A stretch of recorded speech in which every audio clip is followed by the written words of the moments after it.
Assalamualaikum warahmatullahi wabarakatuh. Innal hamdalillahi nahmaduhu wa nasta'inuhu wa nastaghfiruh wa na'udzu billahi min shururi anfusina wa sayyiati a'malina. Man yahdihillahu fala mudilla lahu wa man yudlil fala hadiya lahu. Ashhadu an la ilaha illallah wahdahu la syarika lahu wa asyhadu anna Muhammadan abduhu wa rasuluh. Ya ayyuhalladzina amanu taqullaha haqqa tuqatih wa la tamutunna illa wa antum muslimun. Ya ayyuhan nasu taqu rabbakumul ladzi khalaqakum min nafsin wahidah wa khalaqa minha zawjaha wa bassa minhuma rijalan katsiran wa nisaa'a wattaqullaha alladzi tasaaluna bihi wal arham innallaha kana 'alaikum raqiba. Ya ayyuhalladzina amanu taqullaha wa qulu qawlan sadida yuslih lakum a'malakum wa yaghfir lakum dhunubakum wa man yuti'illaha wa rasulahu faqad faza fawzan 'azima. Amma ba'd, fa inna asdaqal hadithi kitabullah wa khairal huda huda Muhammadin sallallahu alaihi wasallam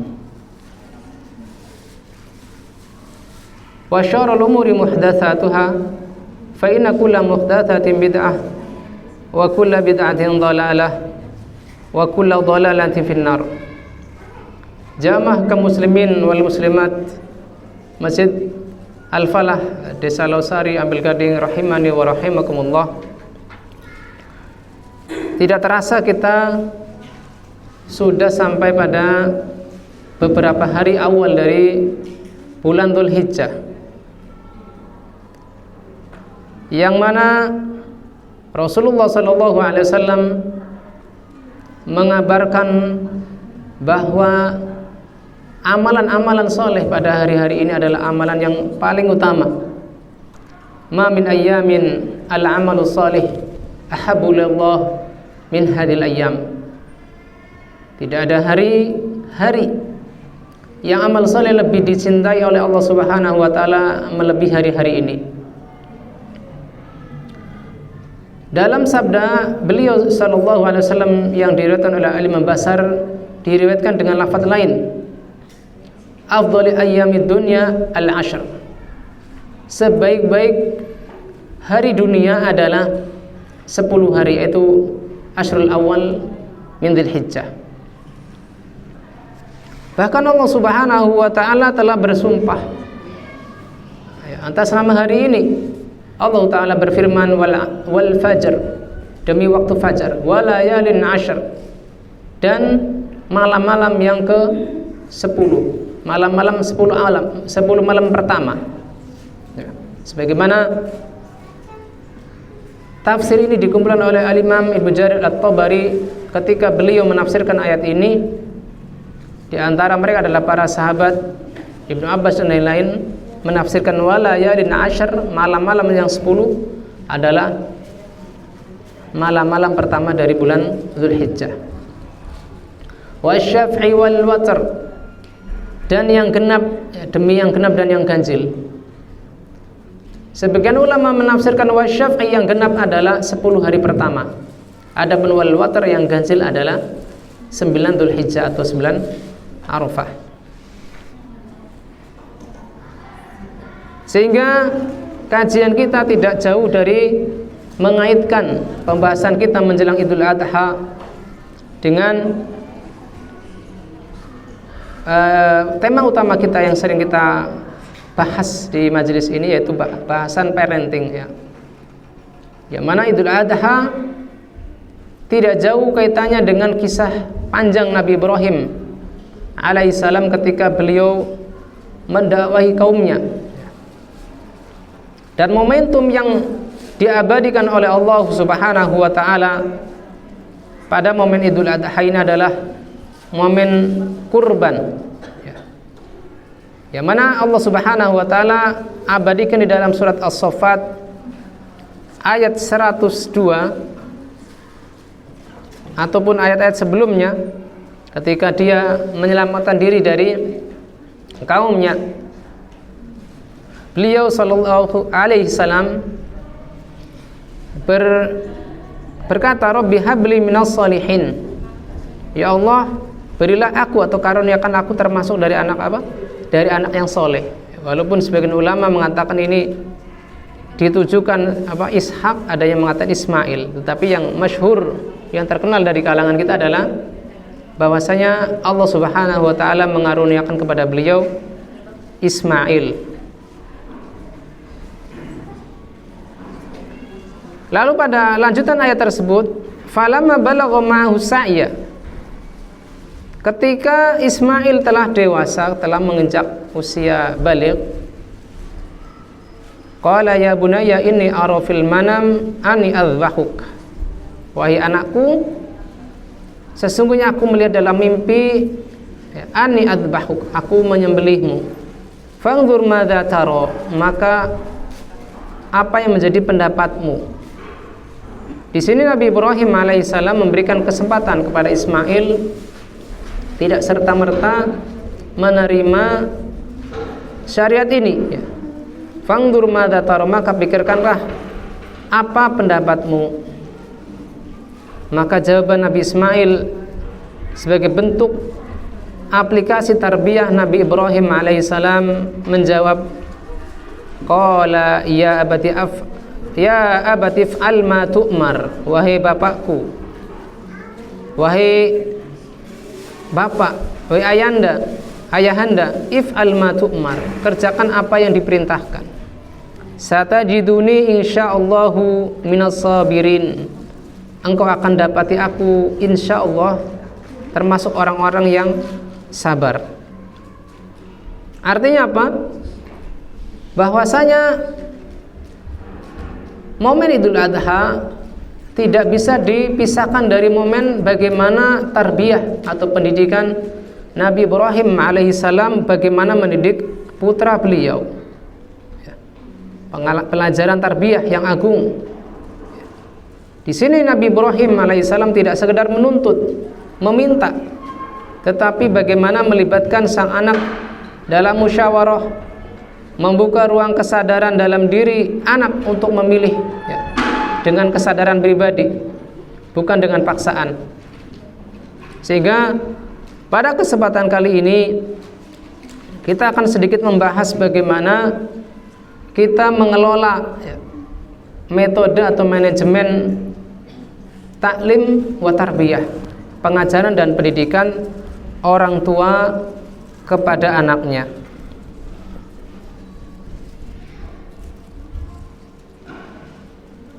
Dalam surat yang lain, yaitu surat Al-Jumu'ah, Allah Subhanahu wa taala berfirman, huwallazi ba'atsa fil ummiyyin rasulan minhum. Dialah Allah taala yang mengutus pada umat yang ummi, umat yang tidak mengerti baca tulis, seorang rasul dari kalangan mereka. Yatlu alaihim ayatihi, membacakan untuk mereka ayat-ayatnya. Wa yuzakkihim, membersihkan hati mereka. Wa yu'allimuhul kitaba wal hikmah, mengajarkan kepada mereka Al-Quran dan hikmah. Wa in kanu min qablu la fi dhalalim mubin, walaupun sebelumnya mereka adalah termasuk orang-orang yang dalam kesesatan yang nyata. Dan di antara nama Allah Subhanahu wa taala adalah Ar-Rabb. Alhamdulillahi Rabbil Alamin, segala puji bagi Allah Ta'ala, Rabb semesta alam, atau yang kita terjemahkan secara gampang, Tuhan segala alam, Tuhan semesta alam. Yang mana Al-Imam Ibnu Qayyim mengartikan apa yang dimaksud Rabb adalah As-Sayyid, Al-Malik, Wal-Mun'im, Wal-Murabbi, Wal-Muslih. Yang disebut sebagai Rabb adalah As-Sayyid, penghulu, Malik, yaitu penguasa, Wal Mun'im, yaitu yang memberikan nikmat, Wal Murabbi, pendidik, Wal Musli, yang memperbaiki. Sedangkan Allah Subhanahu wa taala memiliki sifat-sifat ini semua. Kemudian kata tarbiyah juga dikembalikan kepada makna Rabba, ya. Ketika Allah Subhanahu wa taala berfirman, "Walakin kunu rabbaniyyin bima kuntum tu'allimunal kitaba wa bima kuntum tadrusun." Akan tetapi jadilah kalian rabbani, yaitu pendidik, bima kuntum tu'allimunal kitab, dengan sebab kalian mengajarkan Al-Qur'an, wa bima kuntum tadrusun, dan dengan sebab kalian mempelajarinya. Maka Imam Al-Baghawi rahimahullah ta'ala menafsirkan ayat ini, kunu rabbaniyin, jadilah kalian rabbani, artinya lah alladzi yurabbin nasa bisigharil ilmi qabla kibarihi. Yang disebut rabbani, seorang rabbani adalah orang yang mentarbiyah umat, yang mentarbiyah masyarakat dengan ilmu yang mendasar terlebih dahulu sebelum ilmu yang besarnya. Bisigharil ilmi qabla kibarihi. Sehingga antara tarbiyah dan ta'lim, ya, tarbiyah itu adalah pendidikan, ta'lim adalah pengajaran, memiliki kedudukan yang tinggi di dalam Islam, memiliki kedudukan yang tinggi di dalam Islam. Yang keduanya tidak bisa saling dipisahkan. Kata Syekh Muhsin Al-Qahtani di sini, fala tanjah tarbiyatun bila ilmin wala yanfa' ta'limun bila tarbiyatin imaniyatin wa akhlaqiyah. Tarbiyah, pendidikan akhlak, itu tidak bisa berhasil tanpa ilmu. Dan ilmu tidak bermanfaat, pengajaran ilmu, jam'ul ma'lumat atau naqlul ma'lumat, mentransfer keilmuan dari guru kepada murid, ini tidak bermanfaat bila tidak diiringi oleh pengajaran atau pendidikan akhlak yang berkisar antara keimanan dan akhlaknya. Sehingga tarbiyah dan ta'lim, pendidikan dan pengajaran adalah wajib bagi bapak dan ibu semuanya, termasuk amanah dan tanggung jawab di hadapan Allah Subhanahu wa taala, yang mana Allah taala percayakan kita semuanya dikaruniai anak laki-laki dan perempuan. Sehingga ketika kita menyadari dua tanggung jawab ini, ya, tarbiyah dan ta'lim, hendaknya kita bersabar, ihtisab, memohon pahala kepada Allah Subhanahu wa taala. Tanpa diiringi sikap ihtisab ini, kita akan merasa bosan, akan jenuh, ya. Wa adamu isti'jali nataij, hendaknya kita tidak terburu-buru mengharapkan hasil, ya. Ketika kita mendapati beberapa kali kita gagal, karena kita itu seperti membersihkan sebuah media yang kadang-kadang terkotori oleh hal internal maupun eksternal. Kita sibuk membersihkan meja, ternyata ada yang mengotorinya. Begitupun anak-anak kita, ya. Bahwasanya kadang-kadang ya kita sudah cerewet kayak apa, ternyata anak tersebut bergaul dengan teman yang buruk, pulang-pulang membawa oleh-oleh yang buruk pula, omongan-omongan yang tidak layak dan seterusnya. Sehingga harus sabar, kemudian ihtisab, yaitu artinya apa? Mengharapkan pahala. Ada musti'jalin nataij, yaitu tidak terburu-buru mengharapkan hasil. Li'anna tarbiyata wa ta'lima kazira'ah wal hirasah, karena pendidikan dan pengajaran adalah seperti bercocok tanam dan membajak ladang. La nadri mata yusmir wa yantaj hadha zar' aw tilka syajarah. Kita tidak tahu. Kita tidak tahu kapan buah tersebut berhasil, ya, membuahkan hasil. Kapan kita bisa memanennya? Walaupun mungkin secara hitung-hitungan kalau 4 bulan ya berarti padinya panen, tetapi hasil akhir kita tidak tahu. Kita hanya bisa memprediksi, tetapi hasil akhir adalah kita kembalikan kepada Allah Subhanahu wa ta'ala. Kita hanya bisa mengambil sebab, ya. At-tarbiyah wa ta'lim badlun lil asbab wal wasail. Ya. Pengajaran dan pendidikan adalah upaya mengambil sebab dan sarana. Wa amman nataij fa 'ala Allah tabaraka wa taala. Adapun hasilnya sebagaimana kita bercocok tanam, menanam jagung, menanam padi, timun dan lain sebagainya adalah panennya adalah kita serahkan kepada Allah Subhanahu wa taala. Di sini ada ungkapan yang menarik ya, ketika Syekh Musnad Al-Qahtani menukil dari ucapan seorang filosof yang bernama Jean-Jacques Rousseau, yang beliau terjemahkan ke dalam bahasa Arab, kanat indi sittu nadhariyatin litarbiyah. Saya memiliki 6 teori tentang pendidikan. Walam yakun indi abna, padahal saya tidak memiliki anak. Wal an indi sittatu abna wa laysat indi nadhariyatun wahidah litarbiyatihim. Dan sekarang saya memiliki 6 anak, tetapi tidak ada satupun teori yang tepat untuk mendidik mereka. Artinya apa? Kadang-kadang teori itu mudah disampaikan, mudah dihafal, mudah dipelajari, tetapi dalam prakteknya kadang-kadang menemui kendala ya, menemui tantangan, hambatan dan lain sebagainya. Tidak setiap teori ini tepat pada satu anak. Kadang-kadang tepat pada satu anak dan kadang tidak tepat pada anak yang lain. Sehingga wajib bagi kita al-luju' ilallah. Wajib meminta bimbingan kepada Allah Subhanahu wa taala bisidqi wad du'a, ya, dengan penuh kepasrahan kita kepada Allah taala disertai dengan doa, wal ihtisab, mengharapkan pahala, wa tawakkul, dengan penuh ketawakalan. Karena prinsip yang kita yakini di dalam akidah Islam adalah wallahu la yudhi'u ajra man ahsana amala. Karena Allah Subhanahu wa taala tidaklah menyia-nyiakan usaha orang yang beramal soleh ya. Taib. Kita masuk pada tahap pertama, bahwasanya tadi disebutkan kisah Nabi Ibrahim alaihissalam, bagaimana beliau mengajak musyawarah anak beliau itu Ismail ketika beliau mendapatkan mukjizat atau mendapatkan wahyu Allah Subhanahu wa taala akan menyembelih anak beliau. Yang tadi disebutkan bahwasanya beliau tidak langsung ujuk-ujuk menyembelih anak beliau, tetapi diajak diskusi terlebih dahulu. Sehingga terinspirasi dari kisah tersebut ada beberapa hal yang akan kita bahas ya.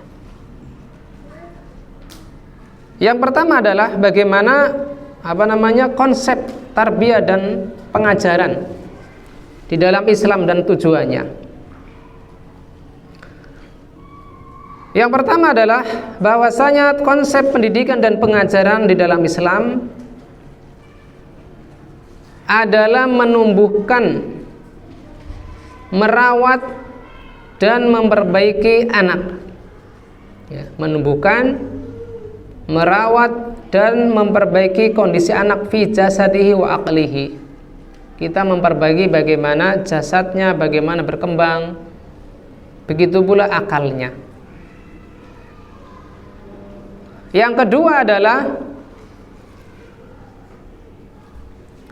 ta'rifu bi khaliqihi subhanahu wa ta'ala wal hadaf alladhi khalaqu min ajlihi. Kita mengenalkan kepada anak kepada Rabb-nya, kepada penciptanya, yaitu Allah Subhanahu wa ta'ala.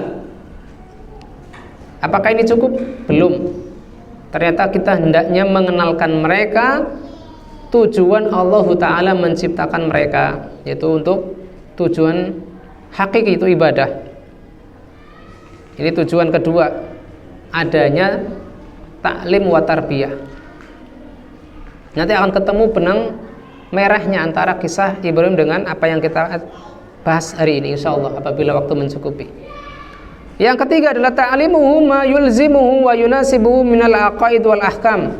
Mengajarkannya apa yang dia butuhkan dan apa yang sesuai untuknya berupa akidah dan hukum ya.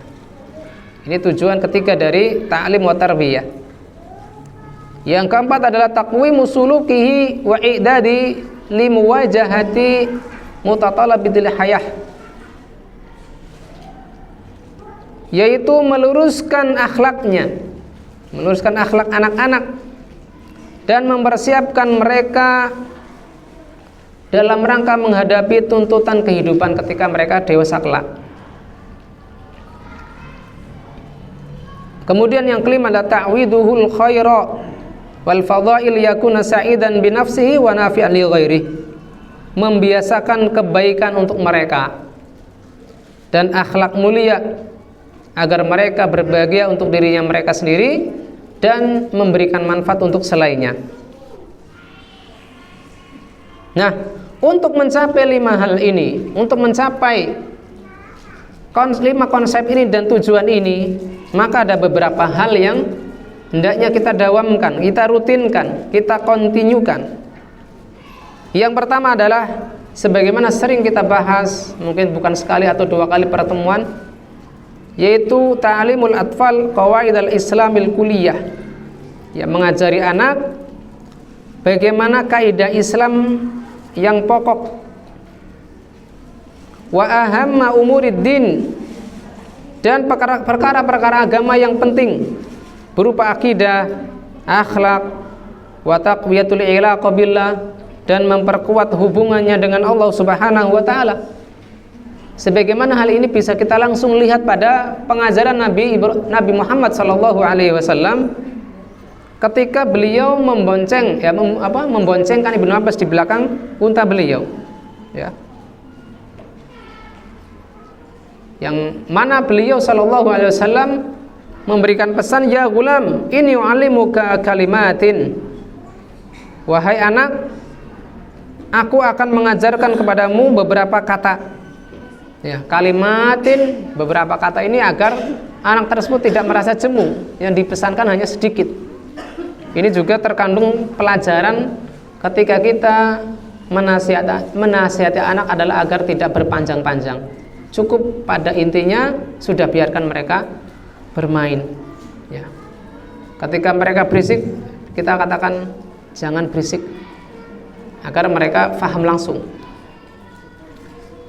Sabda Rasulullah, ihfadillah yahfadka, ihfadillah tajidu tujahak, jagalah Allah Ta'ala, niscaya Allah akan menjagamu.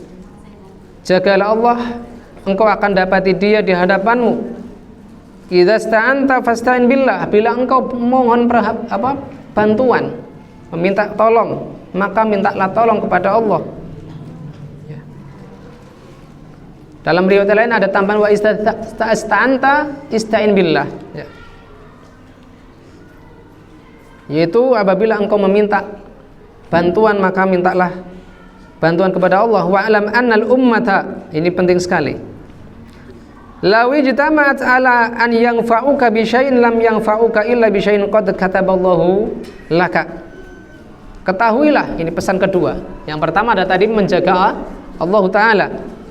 Pesan kedua adalah, seandainya umat mereka bersatu untuk memberimu manfaat, tentunya mereka tidak dapat memberi manfaat kecuali apa yang Allah tetapkan.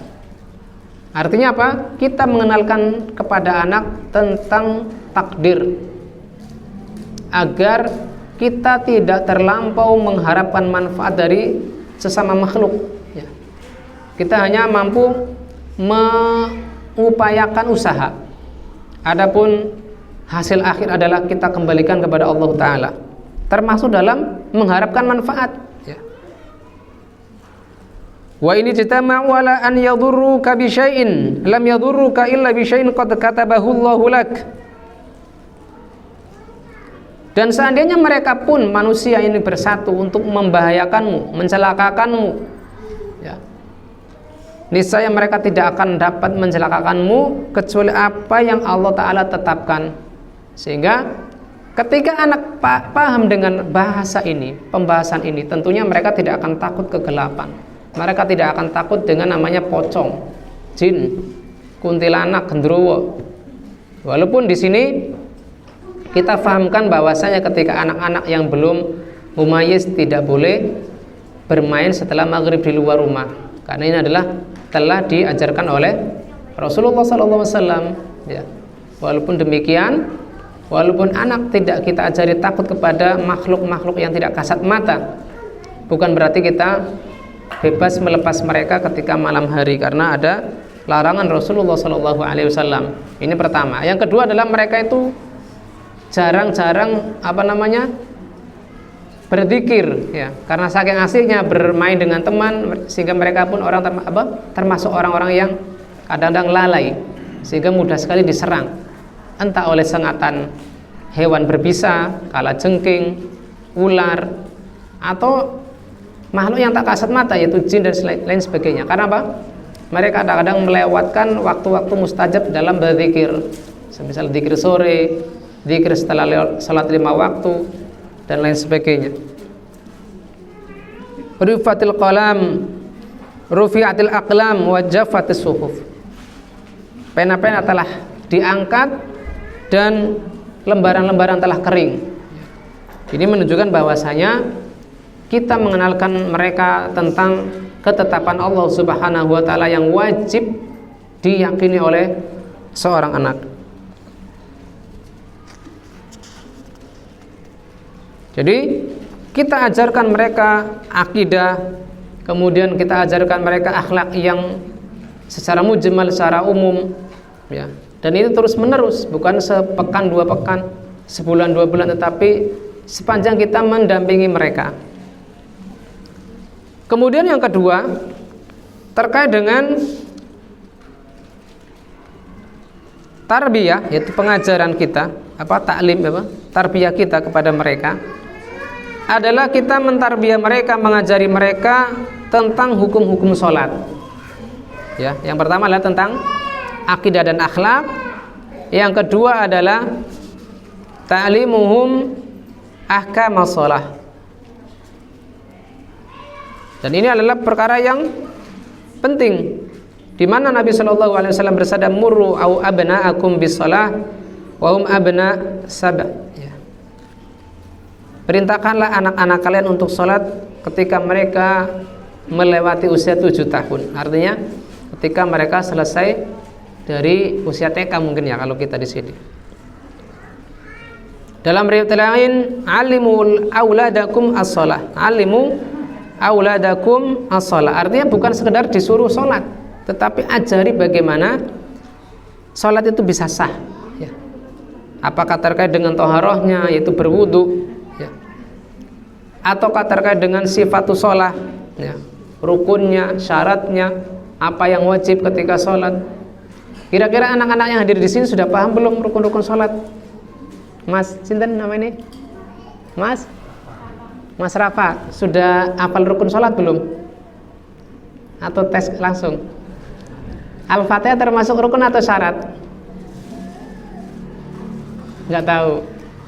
Rukun, ya, alhamdulillah. Kalau wudhu termasuk apa, Zakaria? Rukun apa syarat?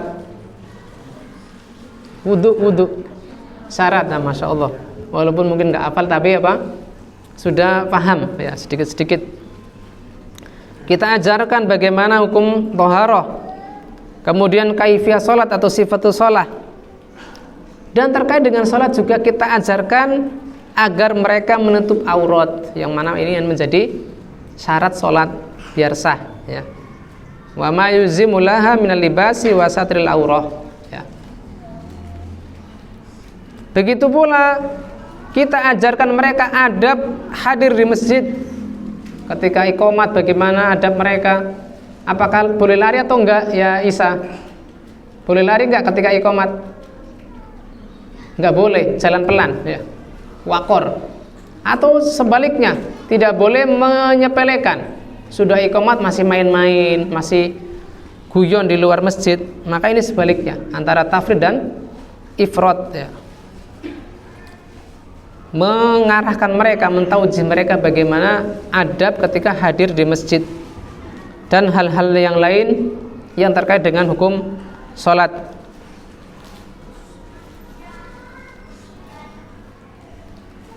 Kemudian di sini disebutkan ketika penulis yaitu Syekh Musnad Al-Qahtani menceritakan riwayat dari Ibnu Abbas, kata beliau, kana Rasulullah sallallahu alaihi wasallam yu'allimuna tasyahhud kama yu'allimuna surah minal Qur'an.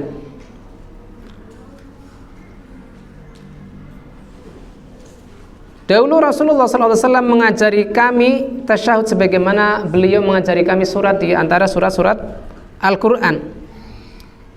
Begitu pula datang dari beliau riwayat bagaimana Rasulullah sallallahu alaihi wasallam mengajari Allahumma inna na'udzubika min adzabi jahannam, yaitu doa terakhir sebelum salam.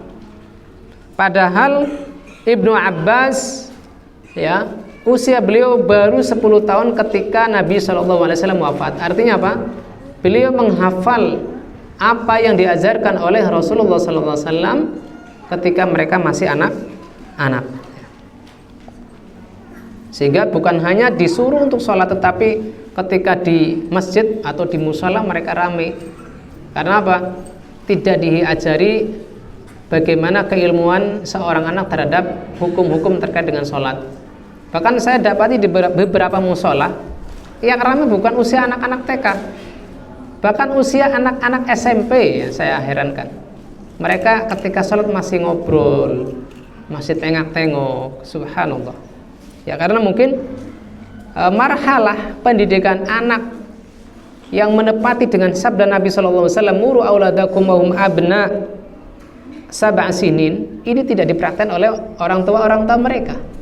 Perintahkanlah anak-anak kalian untuk sholat ketika mereka berusia 7 tahun. Alimu auladakum as-shalah, ajari anak-anak kalian sholat. Ini tidak mereka praktekkan dengan baik, hanya dilepas begitu saja ke TPQ dan madrasah, sehingga hasilnya sebagaimana yang kita lihat hari ini. Kemudian yang ketiga, ta'limul atfal al-Qur'an al-Karim wal hadis an-nabawi. Ini terinspirasi dari tadi surat Jumat yang kita baca di awal, yaitu apa? Huwallazi ba'atsa fil ummiyina rasulan minhum yatlu 'alaihim ayatihi. Membacakan kepada mereka ayat-ayat Allah Ta'ala. Konteksnya pada masa Nabi Ibrahim alaihissalam adalah ketika di akhir surat Al-A'la, suhufi Ibrahim wa Musa, ya. Bahwasanya kisah tentang fananya dunia dan kekalnya akhirat, wal akhiratu khairu wa abqa, inna hadza lahu fi suhufil ula suhufi Ibrahim wa Musa. Ya. Ini adalah bahwasanya kita mengaitkan anak-anak kita, anak kaum muslimin baik laki-laki maupun perempuannya, adalah mengenalkan mereka kepada masdar atau sumber pedoman hidup, yaitu Al-Qur'an dan sunnah Nabi sallallahu alaihi wasallam. Tangan kanan, Mas Rafa, tangan kanan, ya. Di samping kita mengajari mereka akidah secara global, secara kuliah tentang takdir Allah Ta'ala, ataupun kita akan mengajari mereka terus-menerus akidah dengan rincian-rinciannya. Kita ajarkan mereka sholat. Maka yang ketiga adalah kita ajarkan bagaimana mereka bisa mereguk manfaat dari membaca Al-Quran dan Sunnah. Allah Subhanahu wa taala berfirman, inna hadzal Qur'an yahdi lillati hi aqwam. Sesungguhnya Al-Qur'an ini memberikan petunjuk kepada jalan yang lebih lurus. Wa yubasyirul mu'minin, memberi kabar kepada orang-orang yang beriman, alladzina ya'maluna as-shalihat anna lahum ajran kabira. Bahwasanya orang yang mengamalkan amal-amal soleh, bagi mereka pahala yang besar. Dari ayat ini Al-Imam Muhammad Amin Anshinkiti terdapat manfaat dari Al-Quran, ya, setidaknya ada 2 dalam ayat ini. Yang pertama adalah al-huda ila khairit turuq wa addalaha wa aswabuha. Bahwasanya Allah Subhanahu wa taala menjadikan Al-Quran sebagai petunjuk kepada jalan yang paling baik dan mempersiapkan jalan yang paling lurusnya. Dan yang kedua adalah memberikan kabar gembira bagi orang-orang mukmin bahwasanya bagi mereka ada pahala yang besar ketika mereka mau beramal soleh. Kemudian yang faidah dari mengamalkan Al-Quran di sini, sebelum kita beranjak kepada taklim yang keempat,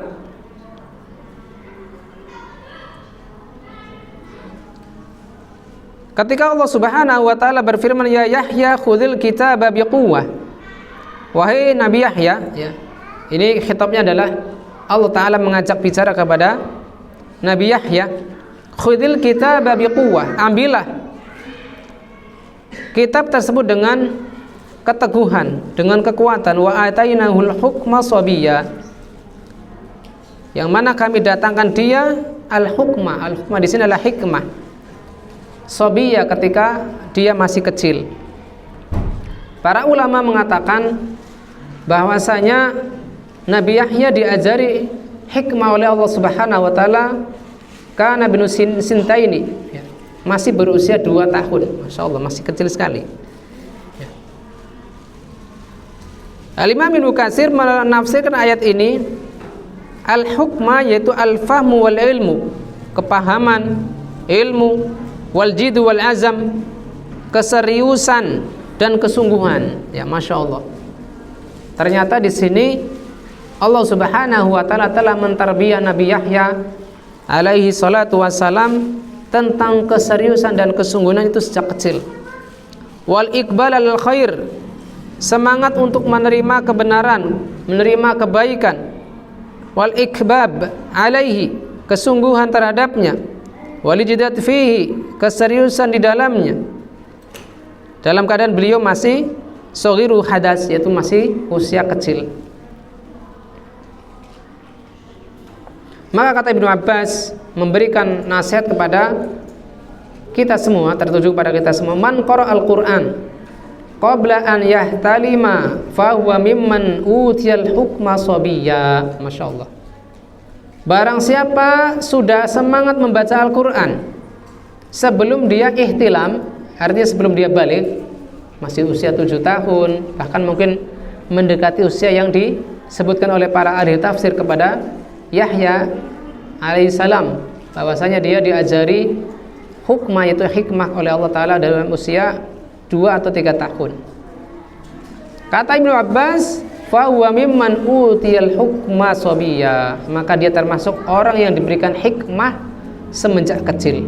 Maka berbahagialah kita yang dikaruniai anak-anak yang semangat dalam membaca Al-Quran, dan jagalah nikmat ini, ya. Jangan sampai mereka terpalingkan kepada hal-hal yang lain yang memalingkan mereka dari pembelajaran Al-Quran. Yang mana para sahabat mereka mempelajari Al-Quran semenjak usia mereka masih kecil, sehingga mereka menghafalnya, kemudian memahaminya dengan baik, sehingga Allah Subhanahu wa taala menjaga Al-Quran ini melalui perantaraan mereka. Hatta akhadatil ummatu jailan ba'da jailin, sehingga umat Islam dari generasi ke generasi mengambil manfaat dari Al-Quran ini melalui rintisan mereka, babat alasnya mereka ketika mempelajari Al-Quran. Bayangkan apabila para sahabat yang mana usia-usia mereka masih kecil malah mainan kelereng, mainan layang-layang kalau zaman sekarang. Tentunya kita tidak bisa mempelajari Al-Quran hari ini. Karena apa? Ya banyak yang kelupaan. Padahal masa-masa itu bukan masa-masa penulisan Al-Quran. Penulisan Al-Quran itu berlaku ketika Rasulullah SAW telah wafat. Artinya apa? Ketika mereka mendapatkan pembelajaran Al-Quran, mereka menghafalnya langsung. Dengar hafal, dengar dihafalin. Ya, kalau Rasulullah SAW ketika Allah Ta'ala berikan kabar gembira, sanuqri'uka fala tansa illa masyaallah, kami akan bacakan kepadamu wahai Nabi dan engkau tidak akan lupa kecuali apa yang Allah Ta'ala kehendaki. Ini bagi Nabi SAW, bagi Rasulullah SAW. Adapun bagi anak-anak, tentu mereka ada usaha, ada upaya untuk menghafalnya. Dan saat itu belum ada mushaf seperti sekarang ini. Sehingga walhamdulillah melalui kegigihan mereka dalam menjaga Al-Quran, huruf per huruf, kalimat demi kalimat, maka kita mendapatkan manfaat besar dari Al-Quran ini.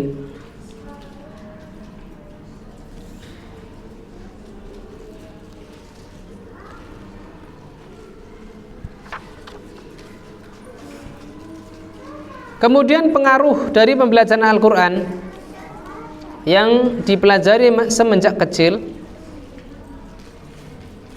adalah pertama, yuqawwi dzakirah wa yahfadzul lughah al-arabiyyah. Ya. Meningkatkan daya ingat. Yuqawwi dzakirah wa yahfadzul lughah al-arabiyyah. Ketika mereka mempelajari Al-Quran semenjak kecil, membacanya, menghafalnya, maka meningkatkan daya ingat mereka dan menjaga bahasa Arab, ya. Dan sangat disayangkan bagaimana pembelajaran bahasa Arab di negeri kita, ya, itu kalah jauh kalau kita bandingkan saja dengan negeri India. Mereka banyak menghasilkan ulama-ulama, ya, baik ulama hadis dan lain-lain, ulama sirah. Sebabnya adalah karena mereka menjaga bahasa Arab. Sedangkan kita sungguh bangga dengan bahasa kita, ya, bahasa daerah, bahasa nasional dan seterusnya. Adapun bahasa Al-Quran, bahasa Arab, ya, jarang dipraktekkan dalam kehidupan sehari-hari. Anak-anak menghafal mufradat hanya untuk ujian, bukan untuk dipakai dalam kehidupan sehari-hari. Anak rasa banyak anak-anak SD, ya, Islam terpadu, SDIT, dikatanya apa arti dhahaba, biasanya mereka tahu pergi, roja'ah pulang. Tetapi apa? Ketika mereka berbicara antar sesama mereka masih menggunakan bahasa-bahasa daerah, lungo, mangkat dan seterusnya. Ya, ini yang menjadi kelemahan kita. Maka hendaknya kita mengawali hal ini dari membiasakan mereka dengan bahasa Al-Quran, membacanya, daripada mereka menghafalkan lagu-lagu yang tidak jelas dari media sosial. Maka kita hendaknya memotivasi mereka, menyibukkan lisan-lisan mereka dengan bacaan Al-Quran. Kalau misalkan mereka terbebani dengan hafalan yang baik, ya udah yang sedikit saja, sebaris dua baris dari ayat hafalkan, sibukkan lisanmu dengan ini, ya. Karena betapa ketika lisan-lisan anak nganggur dari hal-hal yang baik, mereka akan tersibukkan dari menghafal hal-hal yang buruk, ya. Kadang saya sendiri nggak hafal, saking banyaknya mereka menghafal mufrodat baru, kosakata baru yang mereka dapatkan dari teman-temannya di sekolah, yang mereka dapatkan dari YouTube Short misalkan, dan lain-lain. Yang kedua adalah al-wiqayah minal amrad walitirabati nafsiyah. Ketika seorang anak disibukkan dengan Al-Quran, maka mencegah dari penyakit hati dan gangguan mental atau gangguan psikologis, ya. Dari terlalu gembira berlebihan sehingga menjerit-jerit nggak jelas, kayak anak-anak berkebutuhan khusus, atau yang sebaliknya, tantrum, ya, nangis berlebihan. Kemudian yang ketiga, at-tafawuqu ad-dirasi wan najah fil kibar, menunjang pembelajaran dan keberhasilan di masa dewasa, ya. Menunjang pembelajaran dan keberhasilan di masa dewasa. Tentunya pembelajaran yang ideal, ya, yang anak anggap ideal adalah pembelajaran di kutab, ya. Ya, walaupun anak saya sendiri anak titipkan di sekolah SDIT, ya, atau SD umum, tetapi ketika saya melihat kurikulum di kutab, itu mereka lebih banyak atau dominan pembelajaran Al-Qur'annya, sampai mereka mutqin, menguasai benar pembelajaran Al-Qur'an. Artinya mereka tidak dibebani dengan pembelajaran mapel-mapel lain, sehingga mereka akan merasa terbebani, lelah pikiran mereka. Sehingga tidak jarang saya sendiri sebagai seorang pengajar, seorang mudaris, mendapatkan mereka itu sudah kecapean dulu, kecapean dalam belajar agama. Karena apa? Tuntutan kurikulum pondok banyak, kurikulum nasional juga banyak. Akibatnya apa? ketika mereka selesai SMA, saya tanya mau kemana? Mau kerja saja Ustaz, mau dagang, nggak kuliah, sudah capek belajar. Subhanallah. Ya mungkin karena kesalahan kita dituntut dari mana-mana. Di pondok dituntut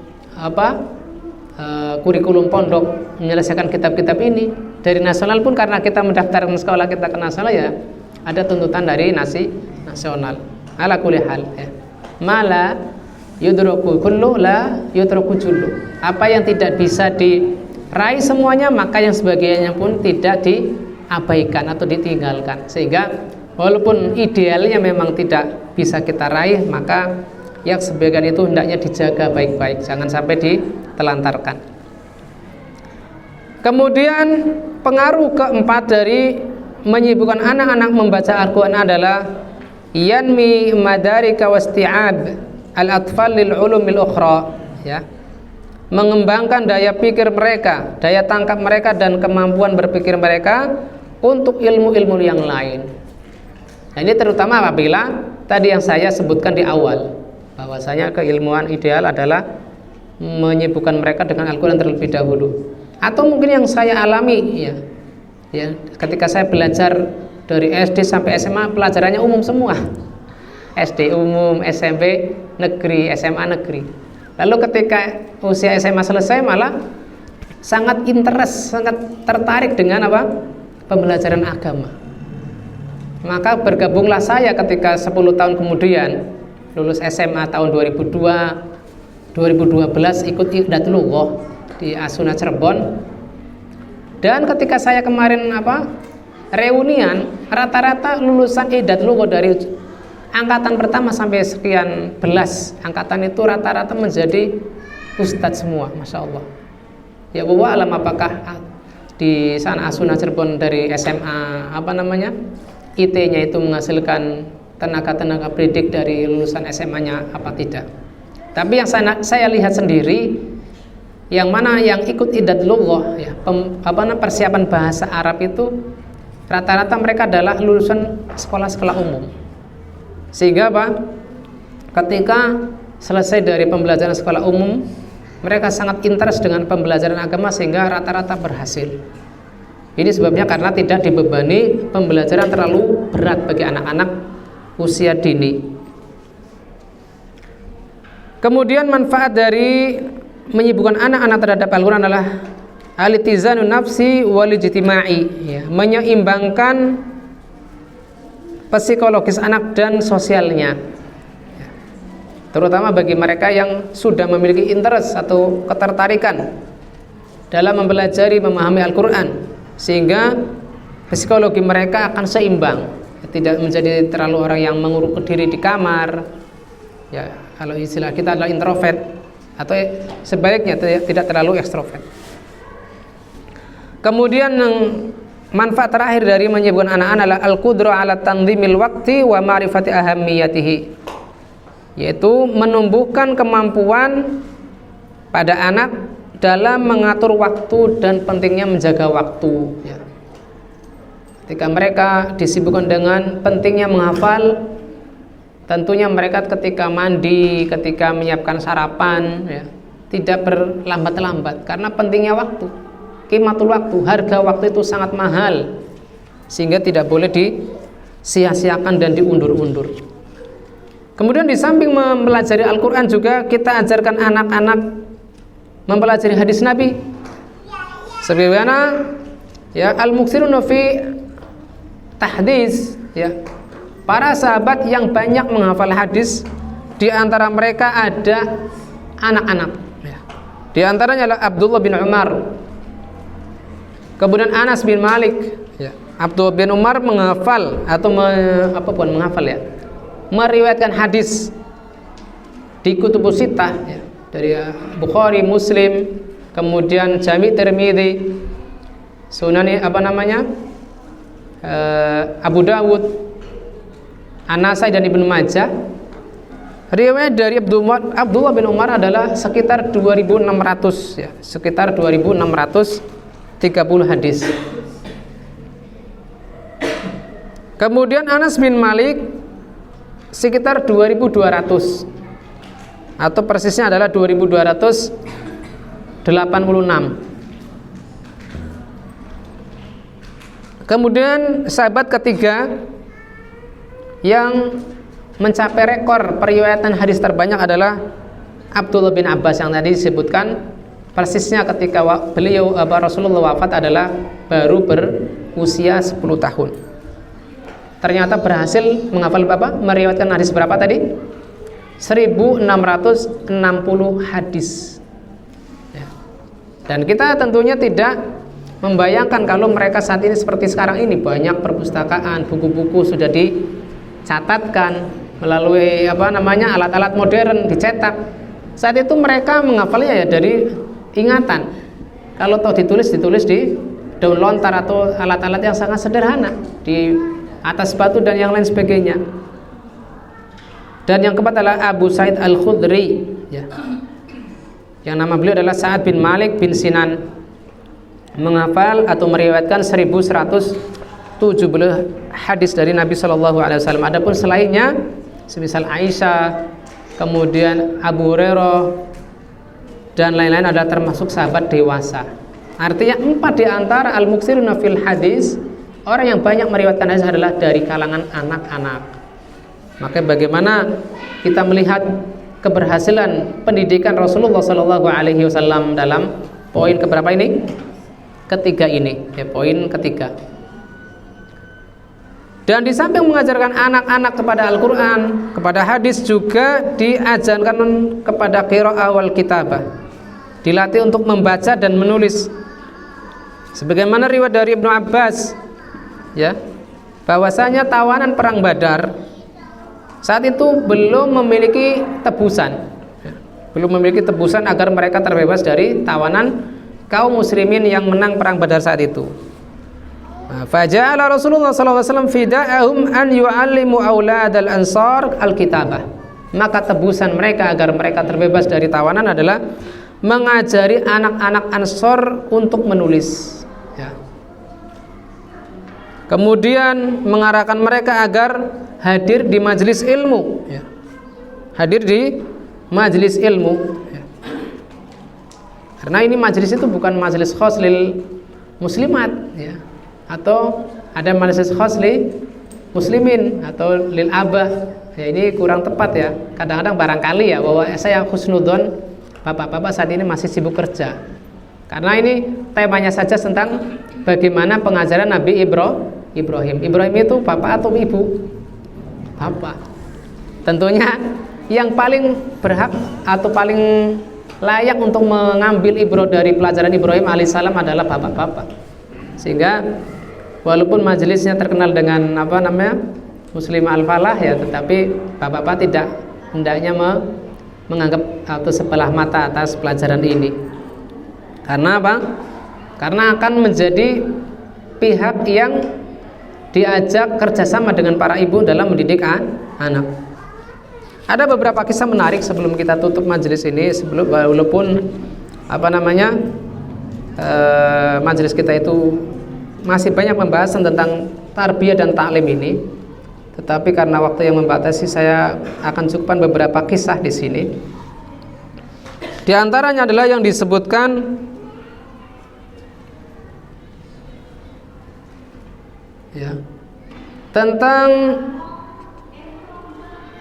Sufyan ibnu Uyainah, ya, yang mana hal ini disebutkan oleh Al-Khatib Al-Baghdadi tentang Ahmad bin Nadhr Al-Hilali.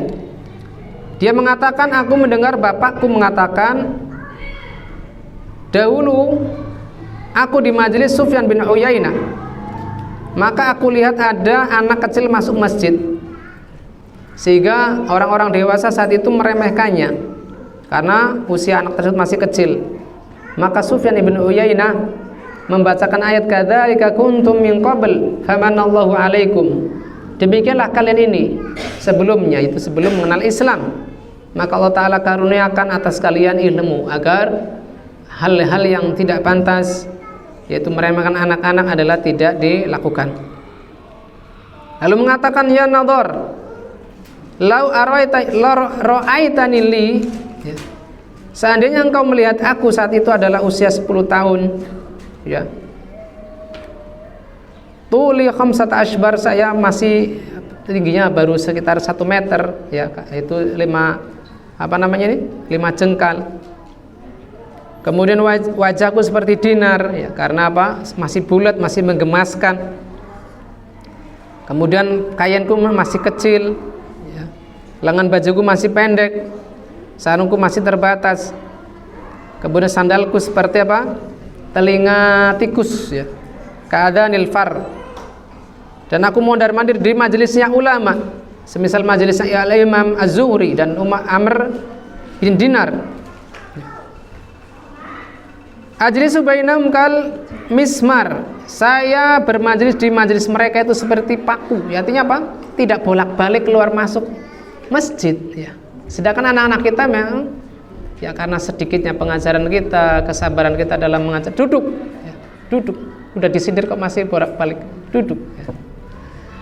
Ajlisu bainahum kal mismar, saya di majelis mereka duduk itu seperti paku ya, diem, manslok ya.